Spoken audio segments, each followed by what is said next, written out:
iridescent celadine. So I'm sorry none of you got that right. The color of your tie? The color of my tie. Yeah. Okay. People Because without context, that 5 times you weren't on once. camera when you said that word, so it was very confusing. So now you have to wait until you see it next time, or rewind the video if you're on YouTube or something. Either way, we are into the game. I apologize for the off-topic, but we are here with TSM once again banning with this rocket, and then respecting Pobelter's Twisted Fate for Game 2. Immortals actually banning the same 2 things they banned last time. So it's not just a blue side Azir thing, it's just a Bjergsen Azir thing. Yeah, well, I think it's one of those things they, at the current time, don't want to play either side of the matchup of Azir versus Vel'Koz, and they're just worried about the straight-up team fighting power of Azir, in my opinion. Yeah. I think the big question coming into this draft is really whether or not Immortals was serious about the triple AD carry comp, and if they think that just needs a few tweaks and will still be a great strategy, or if they just go to something completely different. And look at this. So the Ryze ban dropped off the table for a Rek'Sai ban into Reignover. Whoa. Kindred off the table. We know that the junglers last time were Graves and Gragas. Those are actually still up. So it's TSM, I think. I'm trying to figure out what the logic is in that it would push Reignover off of Gragas in the first place. Ryze also removed off the table. That was a red side. It looks like now mandatory ban. No one's willing to let the other team pick it early. There's a lot of junglers up for sure, so I don't even know if they need to prioritize it. Previous patches would say you need to pick nidalee right away, but that might not be the case here with nidalee, Graves, and Gragas all available after the nurse. I feel like this is the Manor Lucian hover. But, I mean, Poppy is available. That's something that was off the table last time. Definitely something we could see. nidalee also available. That wasn't around last time through Champ Select. So be interested to see if they are going to pick that up. I wouldn't be surprised to see the nidalee, as Svenskeren is very strong and it's so high priority. So that is going to be locked in. But yeah, speaking to what you're saying, do they commit to this 380 carry thing? We saw for the series yesterday, the Tristana, right? The Tristana getting like banned against CLG, and then it comes out, loses once, and they're like, nope, JK, it was just a prank, bro. We're not actually gonna play it. And the thing about these teams that have been through that have had the buys, they've had 3 weeks of scrims in this kind of closed environment where they can get a different view of what the meta is based on what we've seen. And like, obviously, for the scrim block CLG was in, Rageblade Trist was crushing it. Yep. And that's why they thought it was huge. And at least for Immortals, I'd imagine they had a lot of success running Lucian top lane. And they can do an incredibly similar thing here. It looks like no changes for Immortals at the start of the draft. They could still tweak it later because those are absolutely flex picks. Exactly. Both teams are internally consistent. TSM red side banned nidalee, fearing it as a first pick, then first picked it here in Game 2. Immortals, I guess they dropped the Poppy ban to add Ryze into the mix, but otherwise Corki and Karma were 2 of their first picks in the first place anyway. So it seems like right away there's no obvious tell that the teams are changing their core strategies. And I have to say, it's like, this is working so well in their scrim blocks with the 380 carry comp. It's not like Maokai is some like revolutionary thing that they shouldn't have played against, right? This is not so oh my god, they thought of the Maokai? Who would have ever thought of playing a tank against 80 carries, right? So I feel like it has to be something that they would be beating. Otherwise you can bring it to the stage, right? So do they actually say, you know what, we don't care about Poppy, we don't care about that tank, we can just go right back to it. Or Echo. Like, I'm really surprised that Hauntzer didn't just pick Echo here. Obviously, every team has their own experience, and the amount of Echo we've seen in the LCS that is victorious is obviously slanting our judgment to think that he's just unbeatable or just incredibly strong as a first pick, which I think is true, but these two teams do not think that. Even its win rate, though, is super, super high. It's at like 57, 58% or something like that in high elo solo queue right now, so it's definitely not just pro player is successful, it's just successful everywhere. Well, small change coming in through here for this one, though, and it's going to be Gangplank into what almost definitely is the top lane at this point. I guess you can still flex things around, but theoretically, TP for Huni, I mean, it's one of his better champions for sure, and this was banned all 5 games against CLG, specifically by Liquid. This time around, being left up and Immortals grabbing it.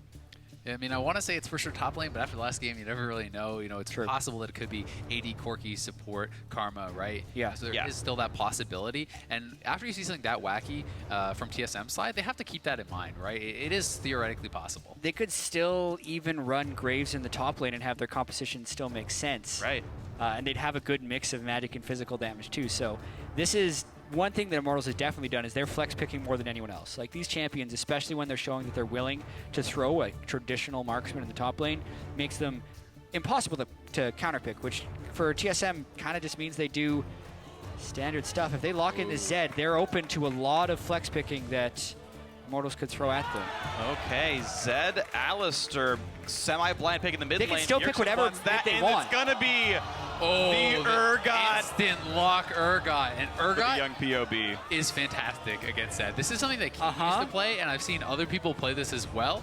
You can play double exhaust. I certainly expect Pobelter to swap that. He's sitting on Ignite now.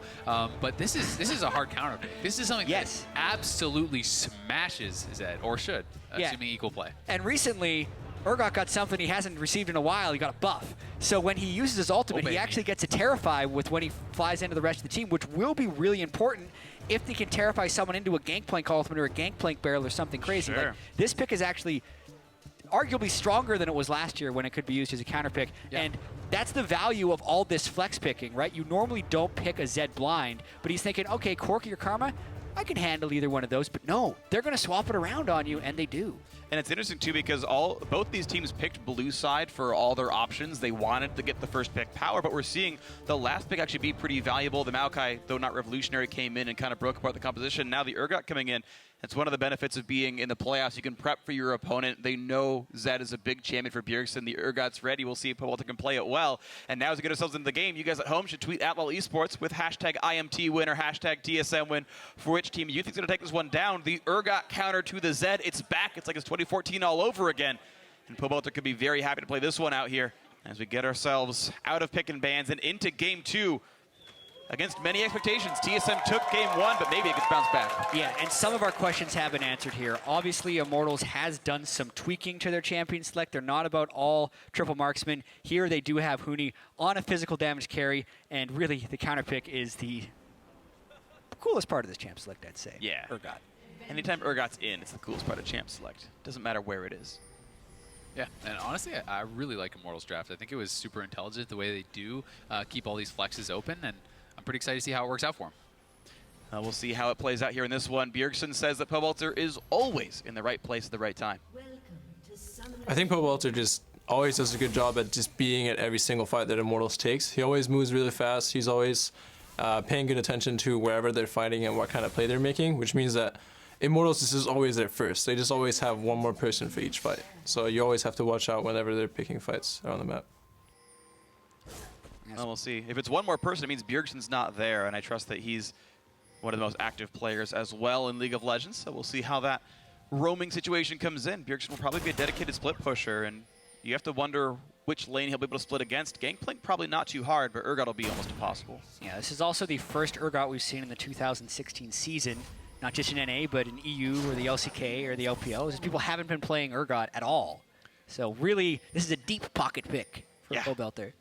And I would say this time, shoes on the other foot. Immortals are the ones with the powerful team fight. I think that their composition is easier to execute this time. When you add in champions like nidalee, like Zed, it's pretty difficult in an all-in 5v5 to actually play those champions properly. Definitely agree. Interesting to see. Thunderlords was the option here for the Urgot. Certainly it's not too hard to stack the damage in, but didn't go for a tank keystone, which I'm actually a little bit surprised at as an Urgot. Yeah. You should be able to proc Thunderlords just by landing your E. Because it is a damage over time. I believe application of dots counts as one stack for Thunderlords, and the ticks don't do anything for it. Right, I just know Gatling Gun for Corki. Yeah, it's a different type of spell. Yeah, there are some different mechanics of that, like Morgana Pool, for example. Right, a ground-based dot just reapplies, whereas like an applied dot counts. Yeah. Right. Yeah. Either way, if he lands a lock on, the 2 Qs couple Qs will kill him. Proc the Thunderlord, so it's the extra trigger bit of damage. No, straight up. Yeah, just Urgot's instant broken. dead to an E. Just that's how the champion sounds works. good. Yeah. Why has he got a 43% win rate? That's weird. Because he's not played mid lane against Zed every game. Yeah, that's people why don't play him as a counter pick, whereas matchups are really good. So there you go. All right, Hauntzer and Huni doing a bit of battle. We do have Australian standard here, 1v1 on the bot side, 2v2 up in the top. And I want to see now how this game does settle out. Last game was a lane swap game, if I remember properly, so now we get to see the players test their mettle. And I got to say, wildturtle and Adrian probably have a much easier time in the 2-on-2. 2-poke versus an Alistar.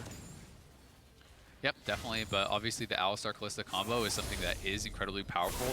You know, once you get that 6, it enables tower diving. You know, there is a lot of kind of squishiness here for the Karma, right? If the Karma does get caught by a combo later on, you definitely can get popped.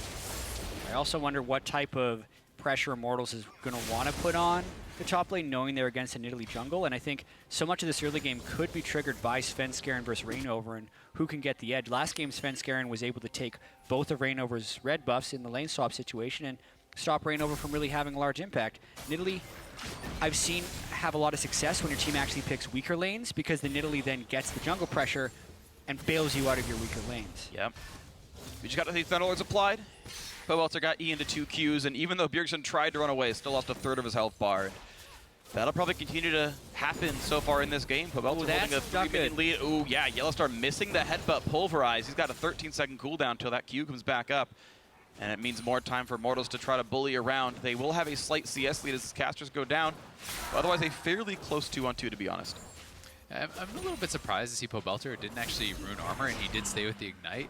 So he only has 29 armor. He has much less armor than like everyone on his team, and he didn't go exhaust. So very confident in his ability to just stay alive and I guess straight up kill his lane opponent. Once he hits level 6, he's going to be able to get a bunch of armor and MR just from casting ultimate onto Bjergsen, and I'm guessing he's just going to think he's low, and there will be Frozen Art as part of his core build. Exactly. His core build has a lot of resist, so I wouldn't be surprised as he's scaling health seals out of him as a general rune type. In fact, that's what Huni ran last game on his... Top lane Lucian? Top lane Lucian, yeah. Soul laners scaling health. You have to be in a really dire situation to not run that rune right now. It's just the best. Here we go. Attempted fight on the top side. Barrels pop, but Huni does not dodge into the skill shot, so he's not going to burn the flashy. No, he's going to burn it, but why bother? That's why! But he still goes down to first blood. Now can they trade back onto Hauntzer? Gragas is trying, but there's so much damage out of Svenskeren's nidalee. Meanwhile, topside 2-on-2 coming in. Exhaust onto wildturtle. Hauntzer did go down, but the re-engage. Ren will not quite kill wildturtle. He will stay alive, but still TSM up in kill. Ooh. That was close, and TSM has to be still a little bit scared here. Yellowstar has his flash. He could look for a Q flash here pretty soon, but Pobelter is heading up to the top lane. Yeah, he had pressure in the mid lane to push her mobs, so all the chaos of these lanes haven't stopped yet. They need to ping know about this. Bjergsen should be telling him, but no, they go in! Doublelift misses the crucial skill shot. Here come the teleport in for one side. He doesn't have it. There's the first kill. Yellowstar's next up. The lock-on is easy, and Pobelter gets a double kill. Talk about right place, right time. The crab roam up top, his 4 little legs. There's no way they should have got in for that fight. Yeah, how did TSM not expect that? That was really shocking to me. I mean, they saw that he was pushed in. They know that he's not in the mid lane. You know, where could he be? Maybe in the top lane where you're pushed up. And TSM makes a pretty huge mistake there, kind of throwing away their early advantage. Yeah, because their early advantage could have been gained by this gank down in the bottom lane. Hauntzer gets the steadfast presence up. For the move speed, it's not like Huni's going to dash out of it, and Svenskeren gets a lot of damage through. Then I credit Hauntzer, he goes for the flash and gets the kill, because even though Reignover does finish this one off, Svenskeren's level 5 and is dumping damage down on him the whole time. So in order for Reignover to get that kill, as Hauntzer re-engaged in a bunch of minions. Ooh, that was close too. Svenskeren got it. Another close one, but that one didn't have the risk of the Urgot roam coming down or a teleport coming in to impact the lane. Whereas when you're looking at the side of TSM, like even if Huni would have respawned towards the back side of that, they could have been teleported on. But that's big. Look at the trap on Adrian. He's almost instantly going to go. He body slam. What a play from Svenskeren. That was super sick. Svenskeren is on for the playoffs, hoping to make his second career LCS final here in this one. Svenskeren has always been good in the playoffs. Even last year when he was on SK Gaming, he had some amazing performances in the playoffs, and his regular season was not looking like this. That was the flashiest play I think we've seen Sven make all year. I think literally incredible. And I mean, Adrian going to get caught out here, not expecting the Yellowstar Svenskeren combo, and in comes Reignover to the rescue, but boom, right over top, able to finish him off. Brilliant stuff from Svenskeren. And I mean, oh man, you know, looking at the mid lane, if you're Bjergsen, you're pretty sad right now because Urgot got 2 kills off a roam top. You're kind of just like, team? Like, team? I'm already in the counter comp, you know? I have more CS in my matchup, question mark? Yep. Well, this matchup did roam up to get a double kill. This is not important, Jack. I'm beating him in CS. How could you give him I'm winning lane, guys. Well, unfortunate stuff here. TSM, though, overall, you got to say, they can't feel too bad about this game. So far, it's very close. They're actually winning by over 1,000 gold overall. A lot of that is nidalee. I mean, nidalee really is going to be power farming early, and Svenskeren is playing nidalee, you know, the way it's meant to be played. He's bullying out the other jungler. He's roaming around. He's getting ganks. He's farming hard. He's doing everything right now. He's up in CS. He's up in kills, and right now he's straight up outplaying Reignover. He is straight up outplaying Reignover. It's really impressive to see. Good stuff for Svenskeren. Finally, some competition for the Immortals players who had been just dominating everybody for pretty much the entire year, and everybody else in North America finally stepping up. Svenskeren dodges the wards, hops over the pit, and he's coming to help. Although with the way Hauntzer's position, you'd think Huni would expect this. And he gets a barrel chain down to happen. He's going to go for the play, ulti in right there, and Hauntzer taking plenty of punishment, but guess what? Svenskeren will not be stopped, gets another kill. That was actually really slick, although it was a dangerous dive. The point-blank ult out of Hauntzer lined up perfectly with the spear from Svenskeren, which let them get all of their damage down onto Huni. They also know he went Sheen Cull, so he was very low on max health. They got to get out of there. Yellowstar's going to have to flash Yeah, over. Yellowstar. Oh, they swapped Doublelift out. He will not get to flash away. Goes down, can't now ulti his teammate out. That's going to be easy pickup now onto this poor Alistar's got to go. But one kill turnaround. Bjergsen, good roam by him.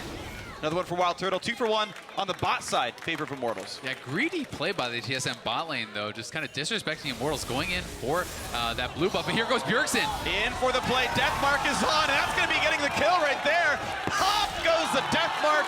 Shut down for Bjergsen. Thanks for the blue buff. Hey, you can be in a counter matchup, but that doesn't mean you can't fight back. Pobelter did not have his ultimate, which could give him automatic resist at the very end of that fight, but we talk about the greedy play from TSM's bottom lane. They just done a dive top lane, so they know they have no jungle pressure, and they're going right into the face of Reignover. Double can ult and flash out.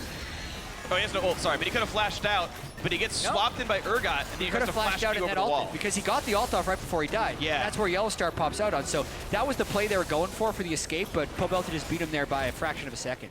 Yeah, and on the Because backside, he did flash, actually. Yeah, he did flash, and yeah, I take it back, he did have ulti. Bjergsen able to kind of sneak in and pick up the kill on Adrian. That was nice. And picks up the blue buff off Urgot as well, so a nice transfer there from Doublelift. That was the long con. Yeah, exactly. And of course, this nidalee has continued to make a lot of great plays. 3-0 and 1. Finally, those 2 kills for Bjergsen were the first kills that Svenskeren wasn't a part of. Finally, because he was busy killing someone else on the top side. Definitely a huge semifinal so far from Svenskeren himself on this nidalee. Now pushing in is Hauntzer, doing plenty of damage on the Huni.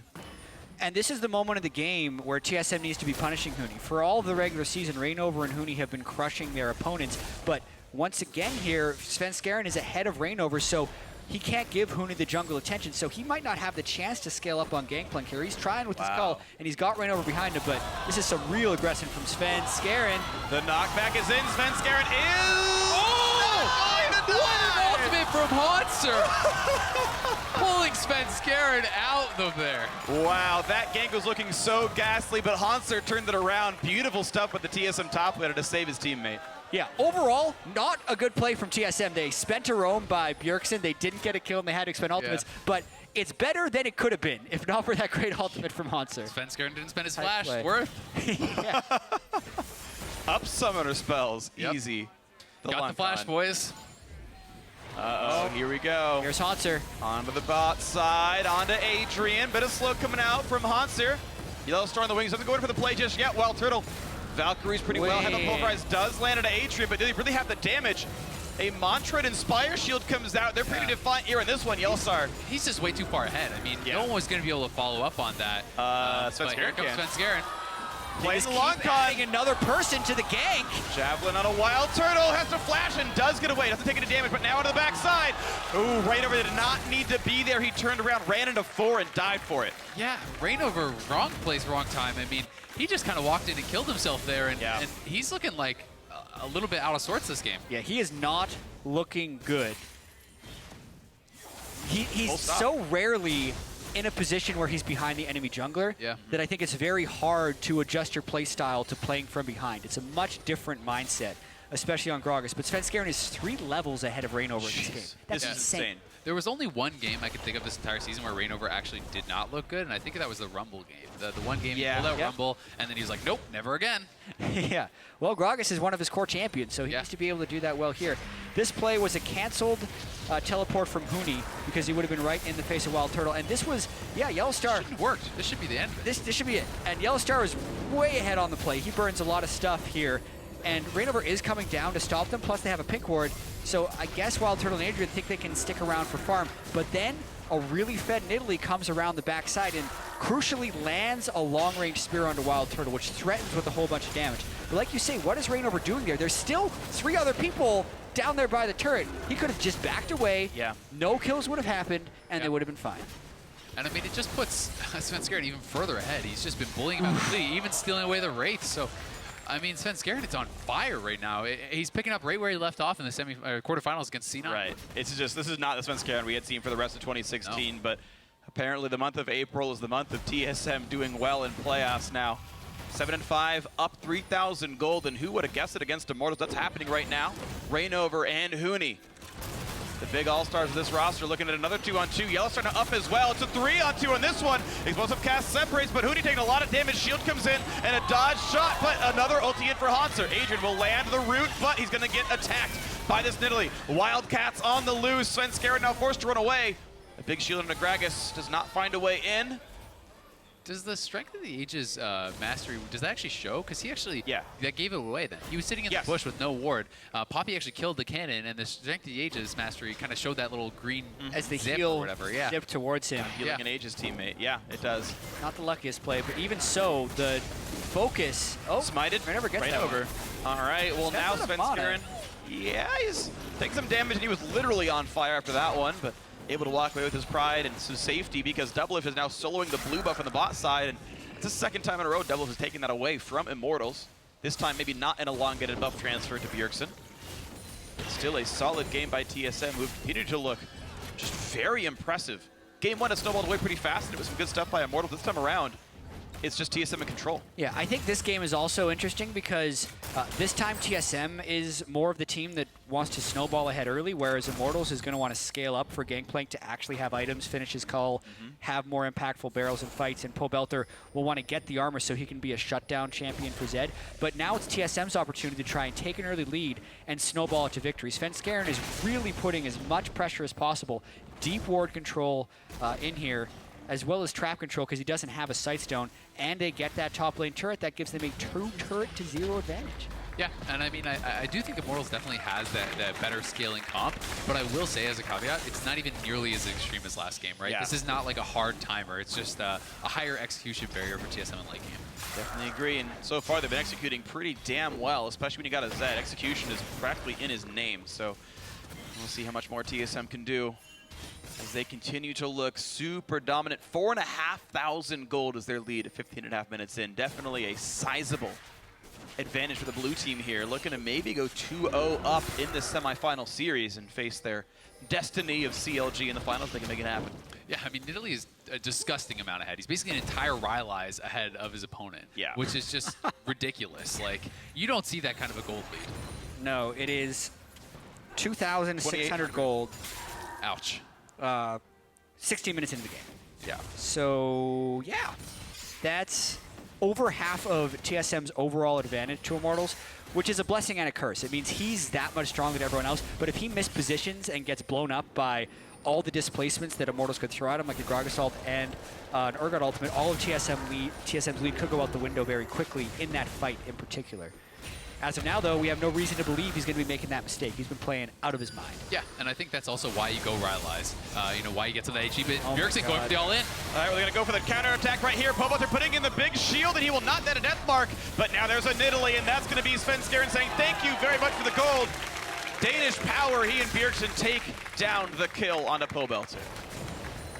And Pobelter just hasn't hit that point yet. He started with the tier, didn't finish into an early mana immune. He's going for a black cleaver early. He's just kind of stacking these components, but he hasn't turned on any items. So like maybe his champion kit should be countering Bjergsen, but Bjergsen's built the efficient items. He's got his Ghostblade completed, and yeah, Gangplank ultimate came in and nidalee came in for one, so they both got a little help. This counter's not working as of yet. I just really think it was a mistake to not take Exhaust. I mean, yes, Ignite is nice as far as kill pressure in lane, but the Exhaust is so ridiculously effective against Zed, and not having that, I think, is really hurting him big time. Yeah, it might have been a huge mistake. Then you're seeing Pobelter not able to win the matchup, and he was, I don't want to say gifted, but he had earned 2 kills very early on by that top lane roam. He was, by all rights, ahead of Bjergsen, and it never looked this way so far. This Zed 2-0-1. Massive props to him. He's not all of the reason that TSM is winning, but certainly doing well when he probably shouldn't be. Yeah, also pretty critical that Bjergsen's level 12 to Pobelter being level 10. Ouch. So Pobelter doesn't have level 2 of his ultimate for more armor and MR, and he also gets his ult off after he's taken the majority of the damage from Zed. Then because Svenskeren comes in, he can't finish him off with a lock-on. On top of the exhaust, the item build, you get such a bonus efficiency when you complete an item, whether it be a Black Cleaver or a Frozen Heart or a Mana Mune, and now finally he finishes a Black Cleaver, but I don't think that's the item you want to rush on Urgot anyway, so a lot of questions about this build. It's CDR, and I would have to check the numbers to see if you could ever hope to get 2 shields off against Zed in a fight, but right now that Terra Capacitor is an 11-second cooldown, even with the 30 CDR, he's got an item, so it's not like he's getting 2 in a conventional all-in. It's more damage, but he needs the durability stats. Correct me if I'm wrong, but I'm not that much of an Urgot player, but I do believe it's a certain amount of CDR you want to hit, so you can get the amount of lock-ons with your Q. So I think it's like you get the extra one. Yeah. So I think that is what he's rushing. He's going for the 4th hit, but like that would be in an isolated laning phase. That's when you get really obnoxious. You rush a bunch of CDR, or I landed the 1E on you. Now I'm just going to walk back and spam Q over and over again, ha ha ha. But it's a split push scenario. That's not what's happening. So I think the CDR breakpoint is much less important at this stage. And he should be worried about actually being able to 1v1 the thing he tried to counterpick. Yeah. So far he's unable to. TSM 6,000 gold their lead, roughly as much as Immortals was ahead in the previous one. Actually more so, I think, at this point, because it was pre-Baron. We're only 19 minutes in, and Solomid are doing great. Looking now at another red buff steal. Svenskeren on the top side. Reignover will realize there are 2 enemies up there and immediately jumps away. Easy smite for Svenskeren, grabs that one. And now into the mid lane. Yeah, easy combo on a wildturtle. Gets a big shield though. Adrian's around, turn it around. Still great poke. He has to back away from the turret. Zed just wants it right away. Exhaust Death Mark is almost enough, but he should survive. Yes, he will. Good shield in by Adrian, who is, I believe, maxing that ability as he normally does. But now Hauntzer into the backside wants Huni, forces a flash by doing so. Popping the ult, doing a bit more damage. Yeah, I mean, Immortals all well the behind. summoners that Immortals had to use there as well. Yeah. DP ulti was used also, and summoners across the board are now down, 5 summoners. Pretty brutal. Yeah, speaking of numbers, 4 health is what wildturtle had after that death mark procced. That's 2 more than they needed. 3 more than they needed. Yeah, easy. 3 more? You can live with 1 health. Yeah, see that? Yeah. Yeah, I corrected myself. I corrected myself. Yeah, You got there. Don't worry about it. Math is hard, Jet. This goes to show you, by the way, whenever I'm like, oh, optimal damage builds and optimal items. Yeah, 4 damage in semifinal. Just think if he had done bad runes. There you go. Sometimes it matters, guys. Yep. 1 armor seal would have been the difference between life and death there. Almost definitely. I mean, at what point, if you're Immortals, are you just getting really nervous? Because you're already down a game, right? And this game's looking ugly.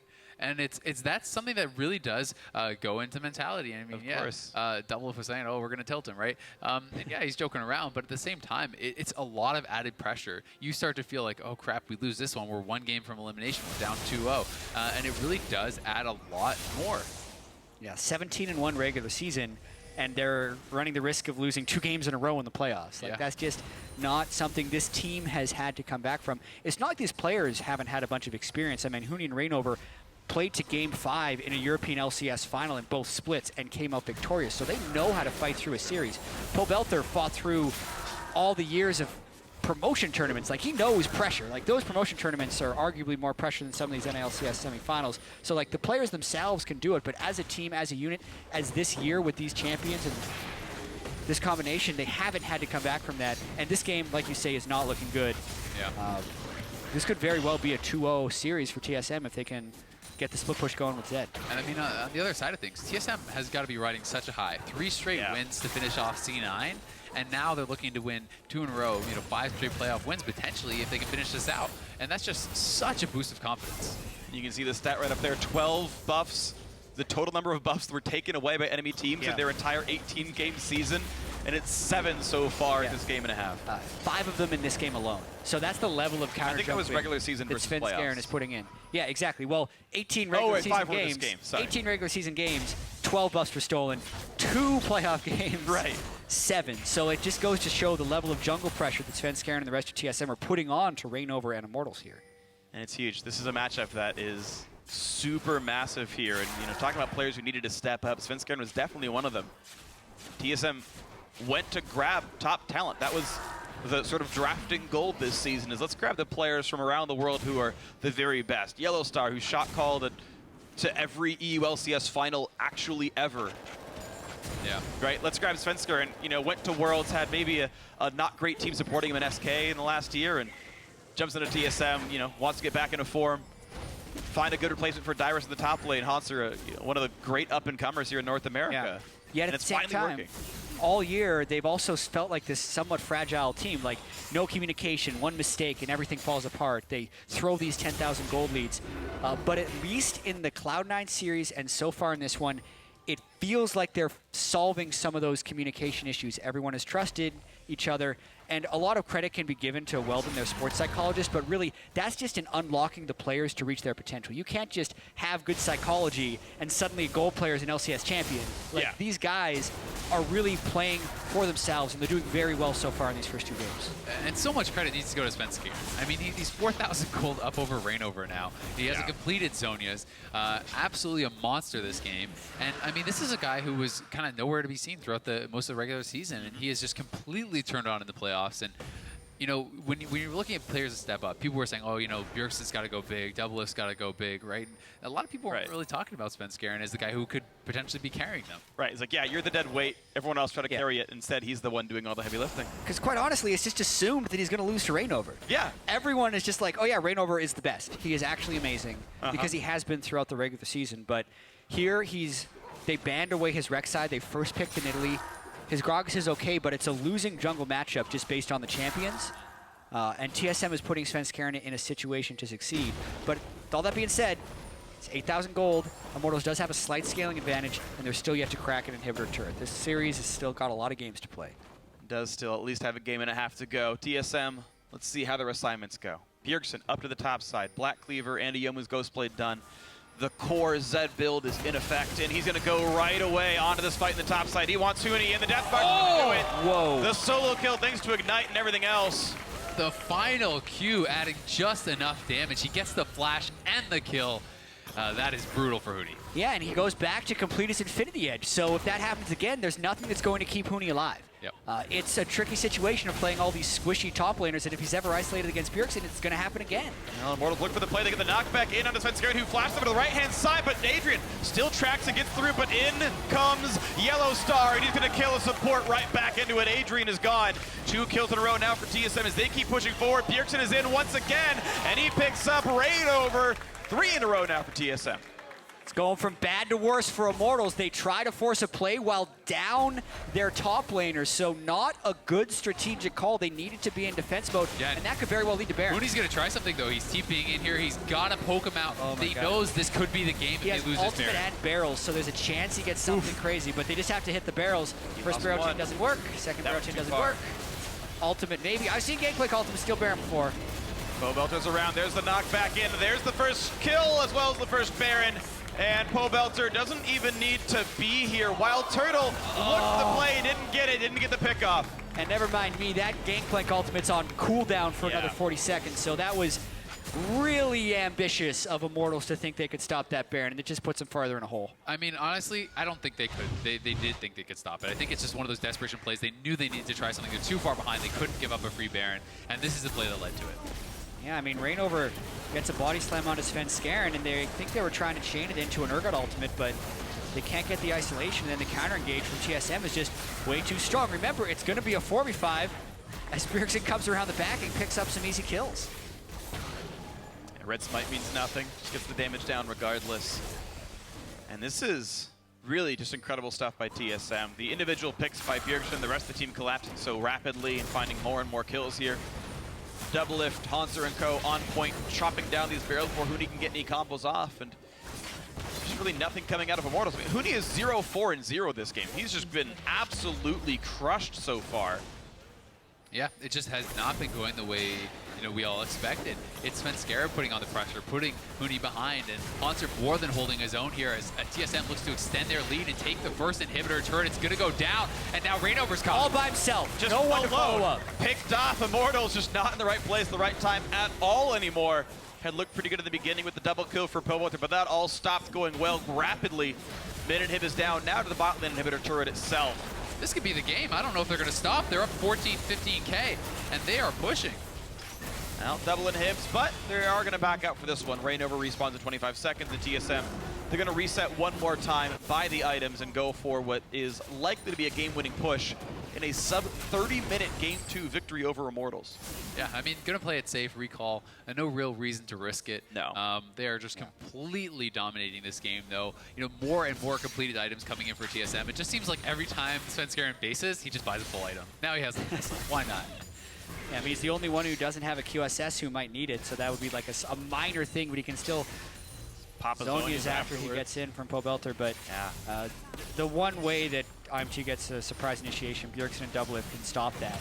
2 inhibitors down. Huni unable to scale up this game. He's been completely shut down, as has Reignover, the 2 main carries for the last year and a half in the LCS, leading Fnatic to 2 championships as well. But then Yellowstar was also part of these teams, and he's been nothing in the regular season. Looked like one of the worst supports in North America, had the most deaths of all supports in the regular season. But here, TSM really all seem to be on the same page, at least in this game. 15,000 gold up, 2 inhibitors down, looking to push for the win.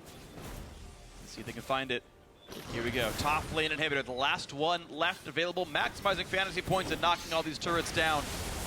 And here we go, Reignover at half HP just for some cursory poke. Now getting hit up again to 1/3, under 1,000 HP, body slams away.